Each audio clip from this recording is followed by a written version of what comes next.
everyone on the tragic fire in the city's Fairmount section last week. As you know, on Wednesday, January 5th, Philadelphia Fire Department responded to a fatal house fire on the 800 block of North 23rd Street. Since that horrible day, the entire city has been mourning. We are devastated by the loss of 12 lives. My thoughts continue to be with the victims' families and loved ones whom city officials met with earlier today to personally update them with the difficult news we're sharing now with you. I want to thank our fire department and first responders for their quick response to this fire and express my gratitude to all involved in this thorough investigation.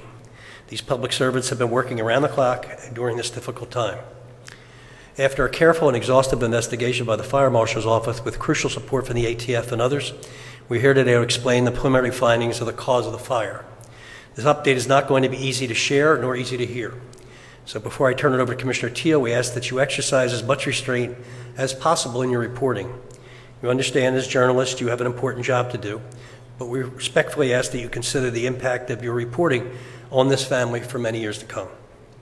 We urge you to keep this family in your prayers as they face the many difficult days that lie ahead. Now to walk you through the preliminary findings of the investigation, I'll turn it over to Fire Commissioner and Office of Emergency Management Director, Adam Teal.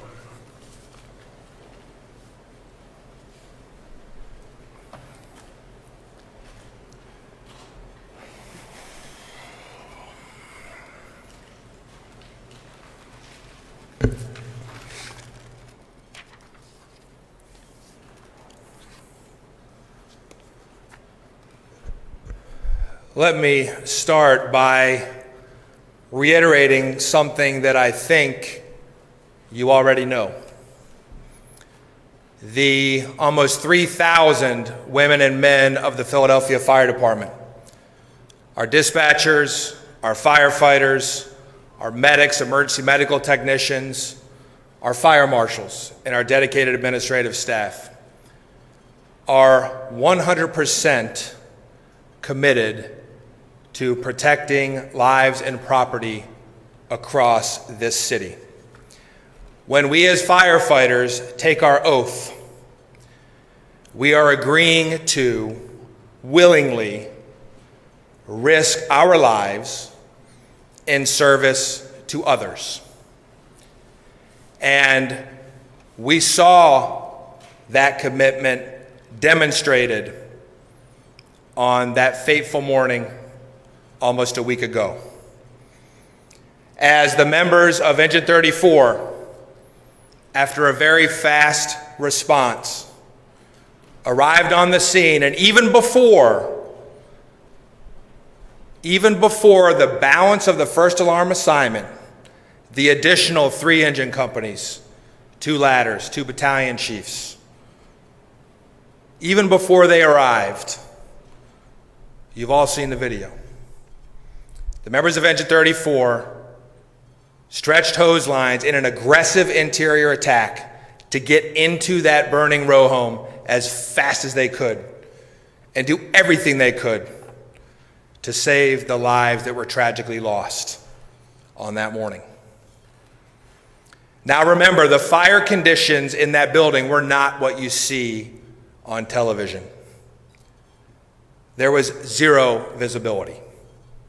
High heat, and by high heat, I'm talking about 900 to 1,000 degrees at the ceiling.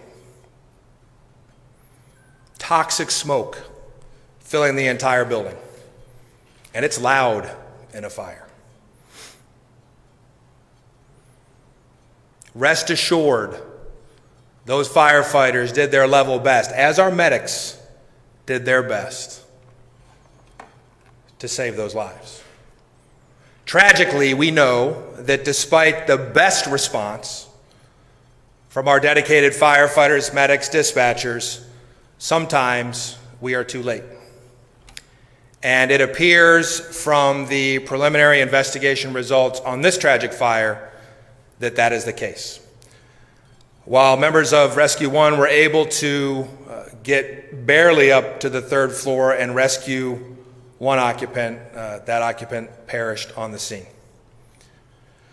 So this is very difficult for us. Our members are still suffering that pain, but nothing can compare to the pain of loss of the families in the neighborhood and the community. I met with the families earlier today to give them this same briefing and to answer their questions.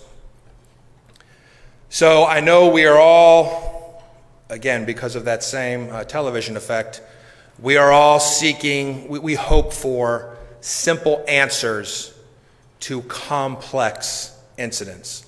And this was a complex incident. And we are very fortunate that with our partners from the police department, from ATF, of course, we have the most experienced fire marshals in the business.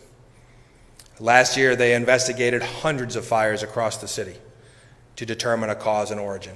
And that's what we're presenting today. What we believe at this point the cause and origin of this tragic blaze was. We believe with certainty, so 99 to 100% confidence, that the first item ignited in this blaze was a Christmas tree on January 5th that was in the home. We believe with near certainty, based on the evidence, that the ignition source for that tree was a lighter that was located nearby. That is after an exhaustive investigation looking at every outlet near that tree, doing X-ray analysis of the outlets, looking for any other ignition sources, fireplaces, candles, etc. The investigators literally sifted all of the debris from the unit where the fatalities occurred, and we believe, the investigators believe, that lighter was the reason the tree ignited with near certainty, after ruling out other possibilities.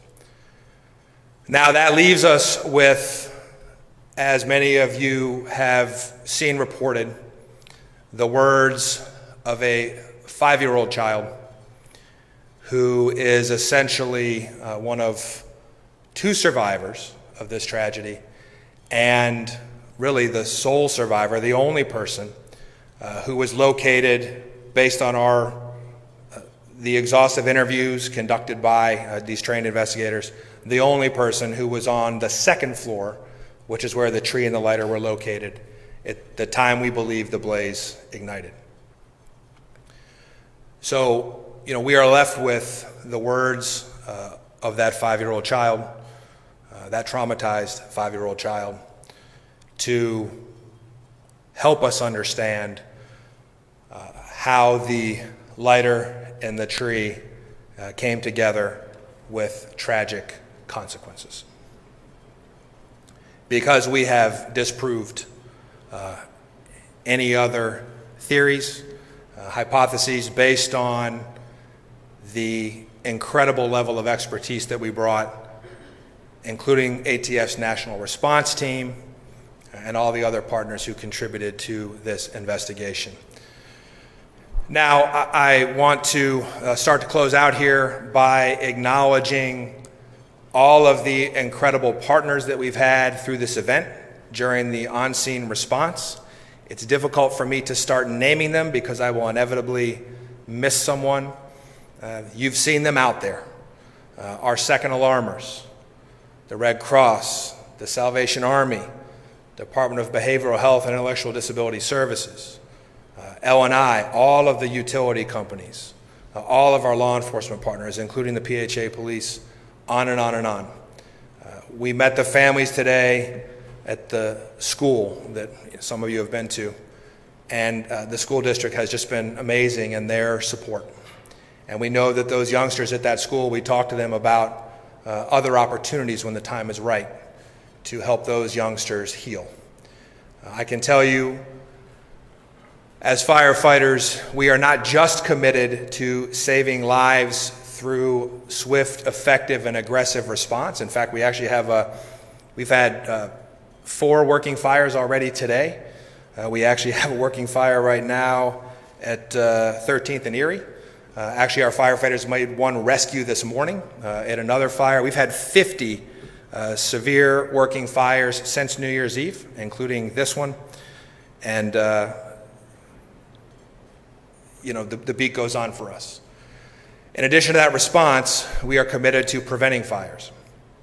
And in December, we installed 1,100 smoke alarms in December of 2021.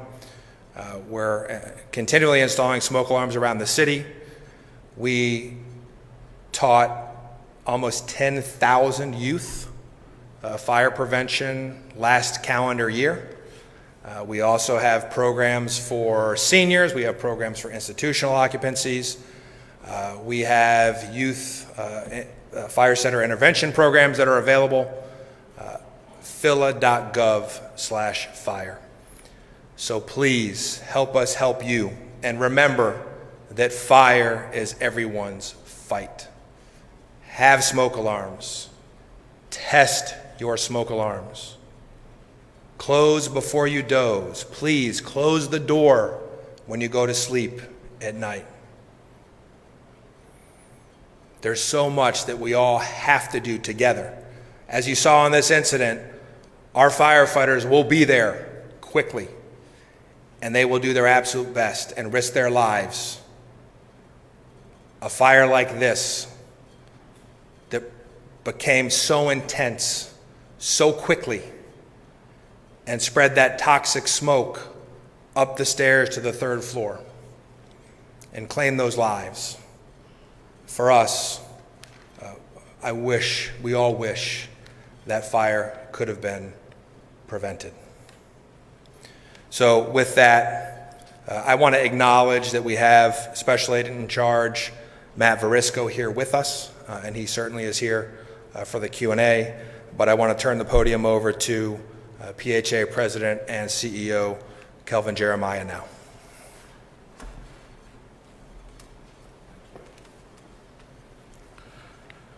Good afternoon. So you now have heard the origin and cause of the fire. It remains, notwithstanding that, a horrific tragedy. Our hearts ache for those who died and for their survivors. We grieve with them, and we ask all Philadelphians to keep them in your thoughts and prayers. I want to begin by thanking Mayor Kenney for his unwavering support, both for PHA as an organization and for the families we are privileged to serve. I also want to thank Commissioner Thiel and the Philadelphia Fire Department, as well as the ATF, for conducting a timely and very thorough investigation into the origin of the fire that took the lives of 12 of our residents, 12 souls on 23rd Street. At PHA, our highest priority remains making sure that the surviving members' needs are taken care of. As an organization, we are committed to evaluating our policies and procedures and working with our resident leaders to learn what we can do differently to ensure the safety of the families and children we serve. As I have said so many times before, Philadelphia faces enormous challenges with poverty relating to housing and food insecurity. PHA serves the most vulnerable among us, some 80,000 residents with safe and well-maintained homes. Sadly, the needs are overwhelming, and it is an issue that we will examine closely in the weeks and months ahead. We will work with our staff and our policy and government officials to determine what changes we can make to better protect PHA residents. Our hope is that government leaders, especially those on the federal level, will meet this moment and appropriately fund affordable housing and other programs that provide families in poverty with a hand up. And finally, let me just take a moment to thank Philadelphians. The tremendous outpouring of support, of love for this family and for the mission of public housing is endearing.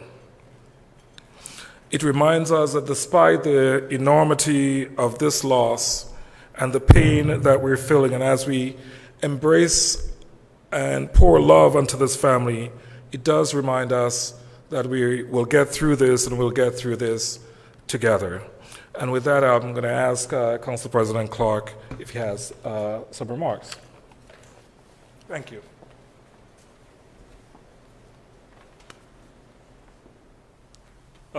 Excuse me. Good afternoon. Heavy heart. Every day, think about what has happened.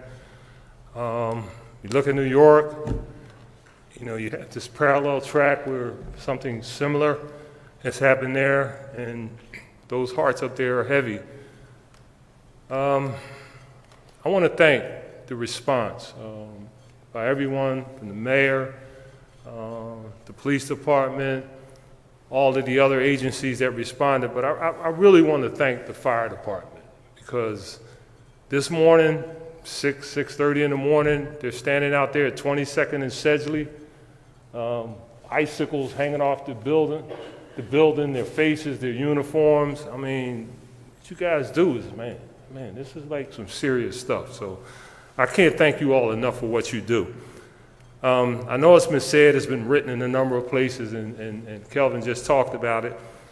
And then we'll get into this whole issue around occupancy, this whole issue around, you know, hardwire, smoke alarms, the type of structure, all of this. But there's one underlying issue, is that the lack of quality, affordable housing. And the fact that at the end of the day, that all new construction, multifamily new construction, we have hardwire, high-rise, we have sprinklers, right? But this is an old city. And in an old city, you have an old infrastructure.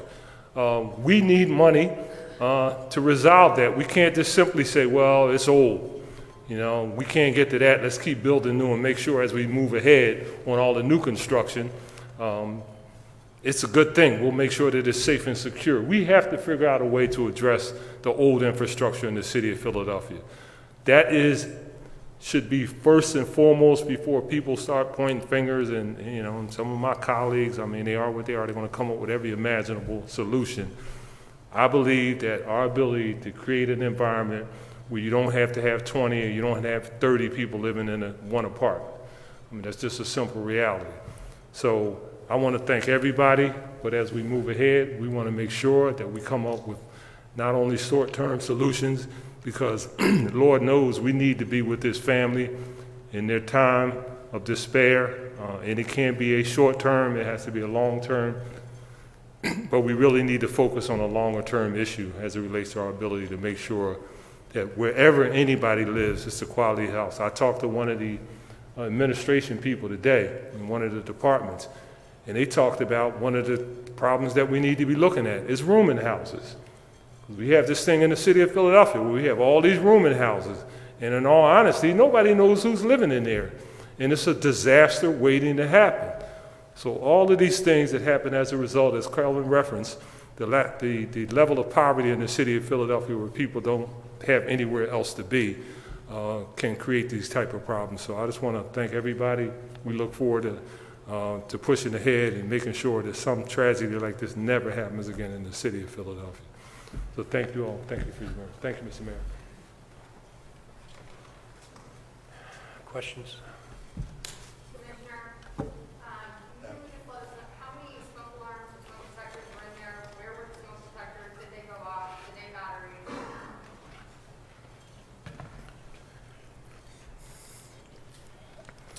Yeah, at the risk of getting overly technical, the devices we're talking about in this occupancy are smoke alarms, the residential smoke alarms that you would have with a sensing device, some type of power, and an alerting device, an audible alerting device.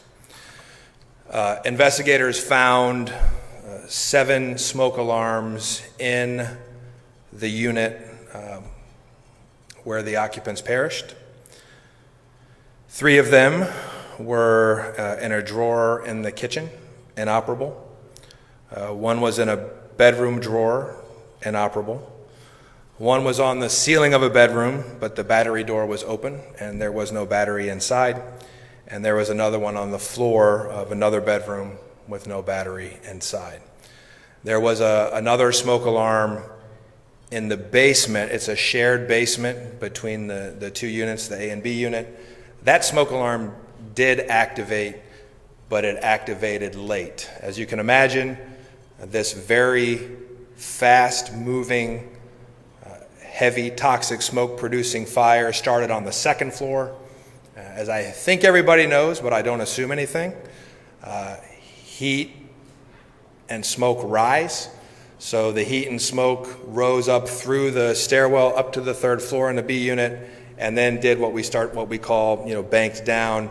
So that's the explanation for why the basement smoke alarm was late to activate. And then the follow-up to that is, it is easy to think that the residents were asleep and that is maybe how they perished, that they were in their beds or they were asleep at the time, correct? There's no way we can know if the residents were awake and asleep. It does appear that most of them were located on the 3rd floor in what appear to be bedrooms.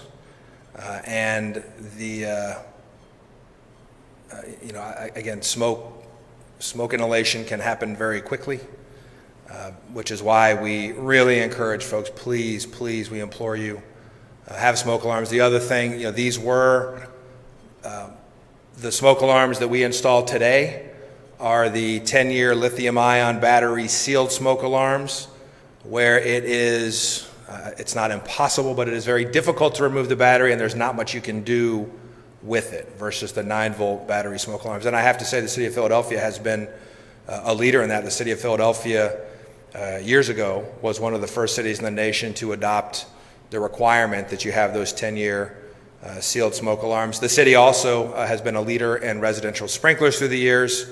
Now new construction, multifamily occupancies and some single-family occupancies require residential fire sprinklers as well. Obviously, as you heard the council president say, and we all know, we have a lot of legacy building stock here in Philadelphia, and that really is that's a big challenge for us, is the fact that that's where a lot of our fires, but not all fires, occur. One quick one, sorry. The fire escape route, like they were all awake. I understand the stairway acted as a chimney, is what they said, because the smoke was rising up. So what other way could they have gotten out? Smoke and heat. Smoke and heat both. They couldn't go down to the 2 exits that are on the floor, but where would they have gone? Well, I think unfortunately, given the speed of the fire spread and the smoke, that's probably a hypothetical, because I'm not sure there was much of an opportunity for evacuation. That said, there were 2 of the victims were found sort of at the top of the stairways, both children, and one of those was rescued and one perished in that location. It does raise another important point. Another thing we want folks to please do, and this has been a fire prevention week mantra for us for many years, practice exit drills in the home, or EDITH. So please, we actually did our citywide fire drill. I think we had 1 camera there. Our citywide fire drill back during Fire Prevention Month, where we actually sort of gamed out a simulated fire in a home and showed the way the family had planned out their escape route, meeting place across the street. Please practice those escape drills, because if you're in a situation, remember, 0 visibility. I'm not talking about the heat like from a campfire. We're talking about 900,000 degrees at the ceiling. Isn't that where they gone? Because they did do that escape plan and fire escape from the 1st or 2nd floor. There's no fire escape, right? And that's because there are fire codes that says that you need a fire escape, you don't need a fire escape. Like, what are you supposed to do in that situation?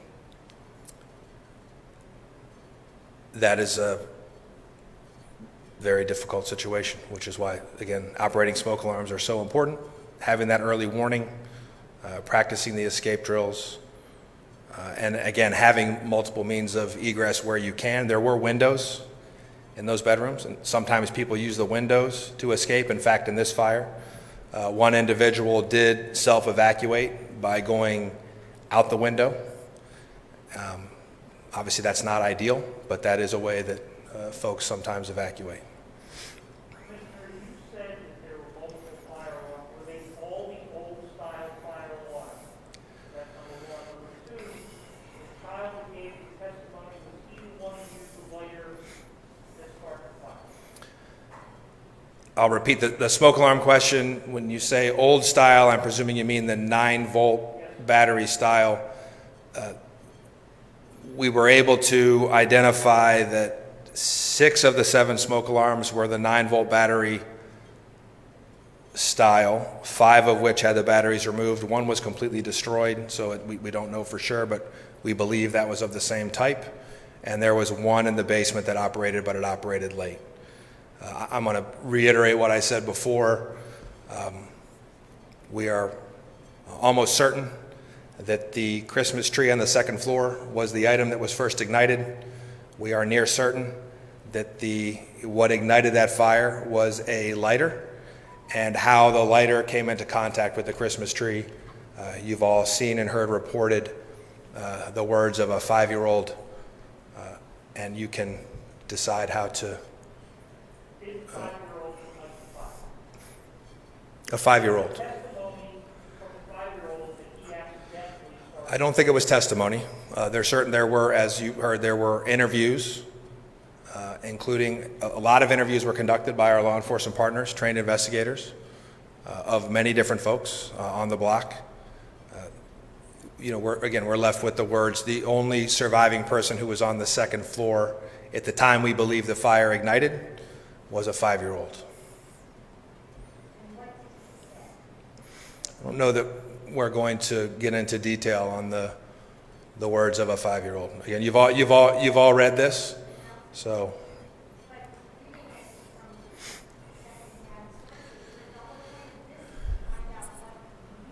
So it's a 5-year-old child. The only survivor of this was a 5-year-old child. And the 5-year-old child, as you've seen reported, certainly said things that the way the investigation proceeded was an attempt to disprove the hypothesis that the way the lighter contacted the tree was in the hands of the 5-year-old child. We could not find anything to disprove that hypothesis. That does not prove it, because we're talking about a 5-year-old child. So is this accidental? The classification of the fire from the very technical perspective of ATF and our fire marshals, and the way that we classify fires according to National Fire Protection Association standards, we would classify this fire as what we call incendiary, which means we don't believe that it occurred accidentally. We believe there was some type of human intervention to bring the ignition source to the first item ignited. And again, you've heard me say and that's based on without certainty, but less certain, the less certain words of a traumatized 5-year-old. We don't have any hypothesis. We don't have anything really to the contrary. So what we know for sure is the tree. The next thing we know, pretty sure, near certainty, is the lighter. And again, we're left with the words of this 5-year-old. And this is a preliminary, essentially, announcement. There should be a final report eventually. There will be a final report, as is produced on hundreds of other fires every year in the city of Philadelphia. Let me finish the incendiary versus accidental. Different stakeholders, different folks in this have different classification systems for incendiary versus accidental. So you may see other agencies that are involved in this, because of the way they consider the facts and the level of certainty of the fact pattern, you might see other agencies classify it as accidental. So again, that's what makes this, as I said, I certainly understand the desire for simple, clear-cut answers. This is not a simple, clear-cut incident or investigation. This is not CSI, folks. We have done our best with what's available. There is always uncertainty in science.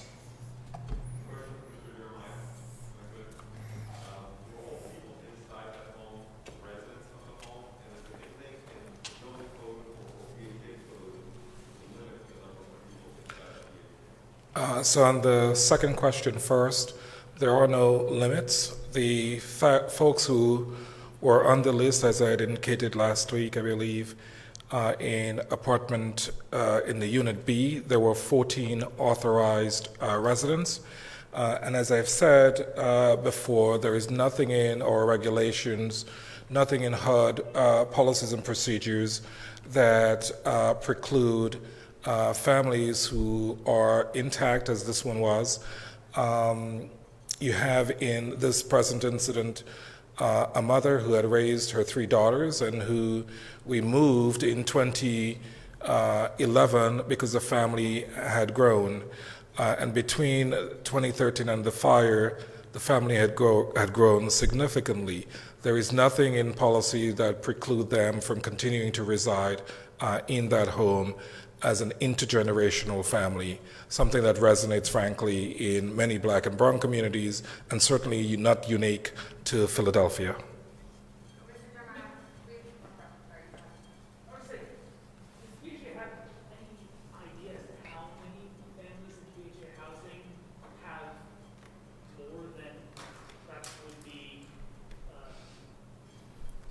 No.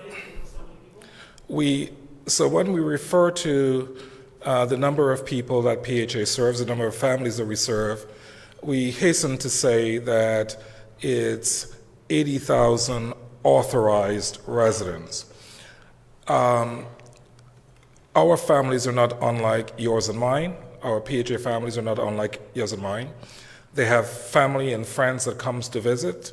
An uncle might come for a weekend and stay a month.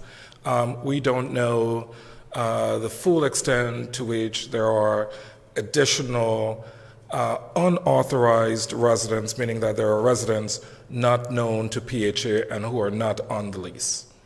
And then also, PHA, are you maybe considering after this horrible tragedy to look and see if there would be a fire escape plan for families that may be in the same situation that may be in those types of housing units? Are you going to look at that? Is there going to be maybe any kind of investigation to look at?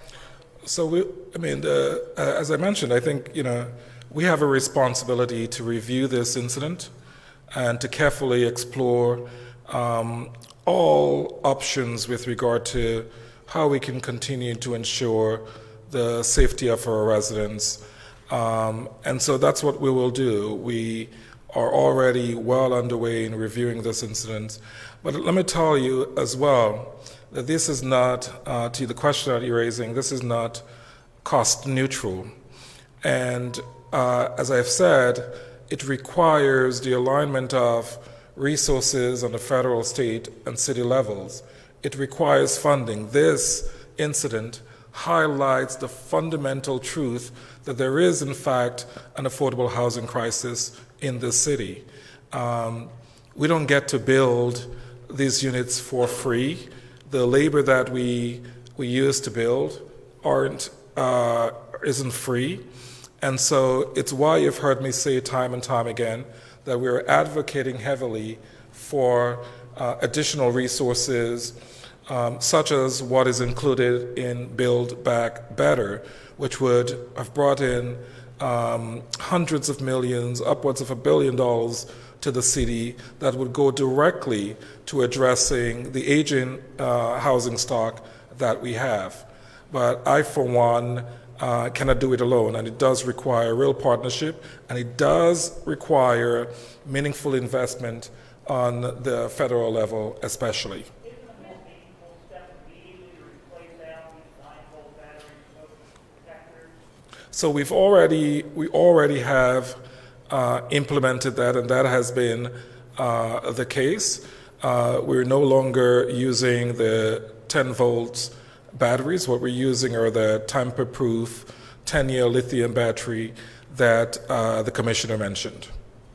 Commissioner, has the initial estimate of how many people were in each apartment at the time changed? In other words, how many people escaped from each unit?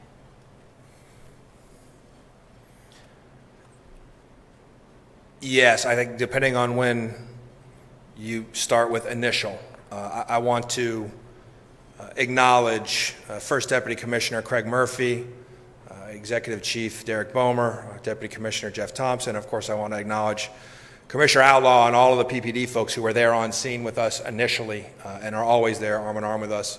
So as you heard First Deputy Commissioner Murphy say, all of the things that he has said up until now, and frankly, even now, some of this information is still preliminary, are all subject to change. What we understand now from the investigation is there were, and Murph, help me out here, I think we believe at the time of the fire, there were 14 occupants in the B unit, which is second and third floor, and the fatalities were all in the B unit. And there were 6 occupants of the A unit. 8 occupants of the A unit, which is first and second floor. The second floor split? Yes, there's a part of the A unit is on the second floor, and the kind of first floor of the B unit is on the second floor going up to the third. Second floor of the A unit is in the back of the second floor with a stair up from the first floor. So that's, I guess the revision is 14 in the B unit, which is where the fatalities, 12 fatalities were located. The 12 people who perished were located, and 8 in the A unit. And I also, we met with the folks from the A unit today too, and they had closed before they dozed, thankfully.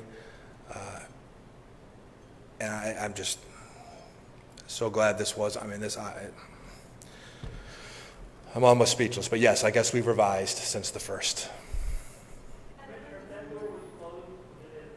No, this was in a totally different unit. So this the issue with the fire dynamics, and again, we're going to continue to look at ways to model this, and hopefully at some point help you visualize it. But I hope, because we put it out every year, Kathy Matheson, our communications director, constantly. We've done press conferences. We put out information about Christmas trees over and over. I was there sawing a Christmas tree about a month ago. And please, because I don't think I've said this yet, please, it's January, whatever. Get rid of the tree if it's in your house. And next year, remember this. Remember this.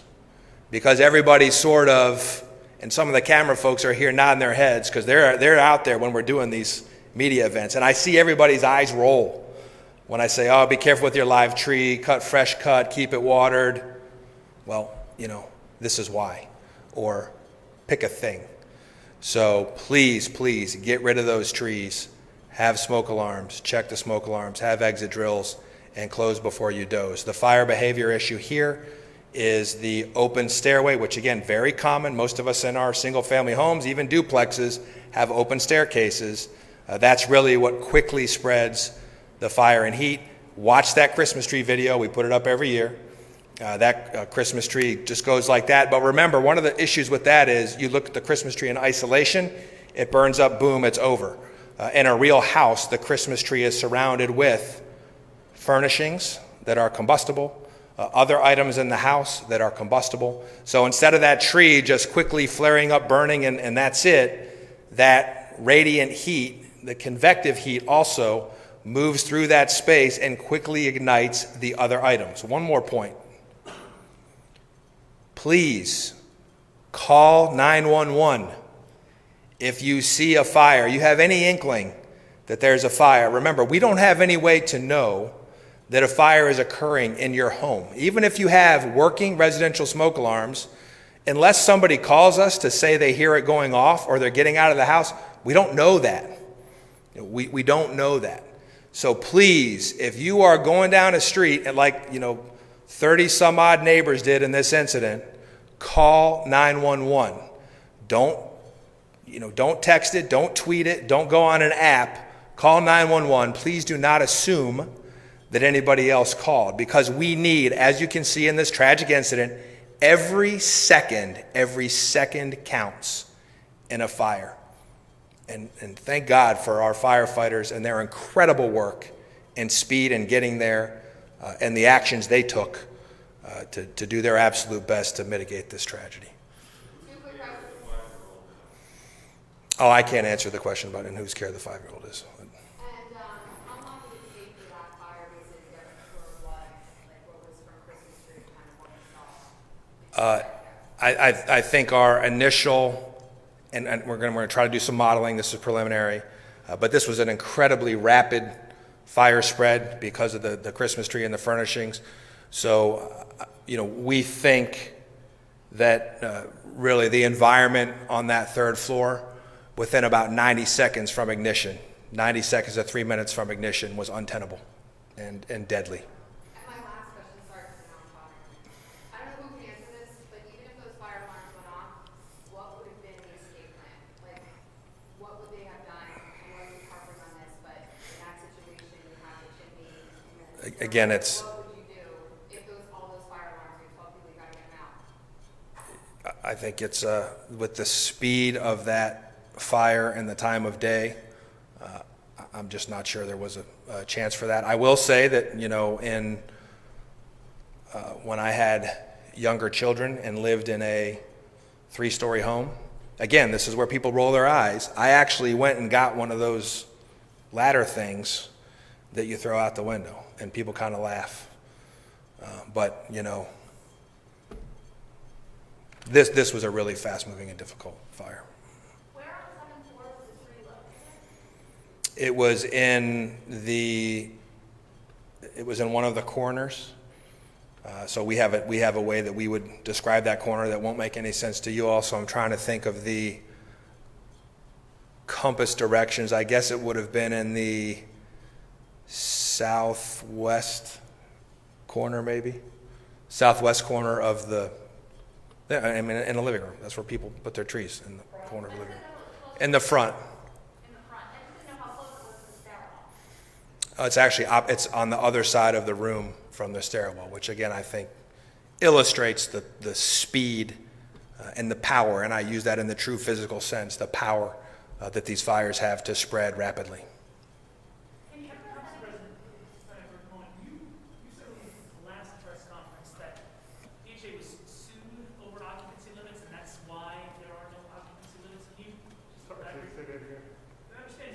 You said, I believe, last week the city was sued, and that's why it does no longer have occupancy limits. Can you say what you referred to?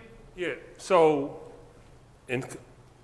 in conversations with, and I'm not going to say who it was, individuals in the government who had institutional knowledge of this whole history about occupancy, they said there were a significant number of challenges because of the cultural diversity of the city, the intergenerational nature of the city, so the city no longer tried to enforce an occupancy issue. That's what I was told. When that dates back to?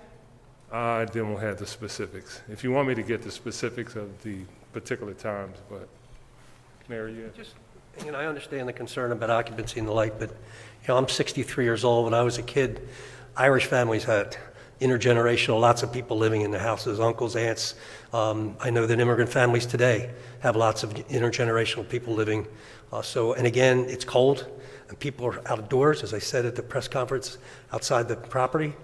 People are outdoors and they're struggling, and relatives take people in. That's what relatives do. I don't think there should be any judgment made about that situation, because I grew up a neighbor like that. Guys, we're at time for everyone. Thank you for joining us today. How long is the whole investigation take? Yeah, that's is there any other Commissioner, do you want to answer? Months. And is there going to be an independent investigation or like? Independent investigation. There's not going to be an independent fire investigation because we have ATF and the fire department and PPD. There's nobody really to even do that. I mean, to say like, see if there was any neglect or damage. Well, first, I trust our fire department, and I trust our ATF partners, and they would steer us wrong. If they saw something wrong, they would be in the report.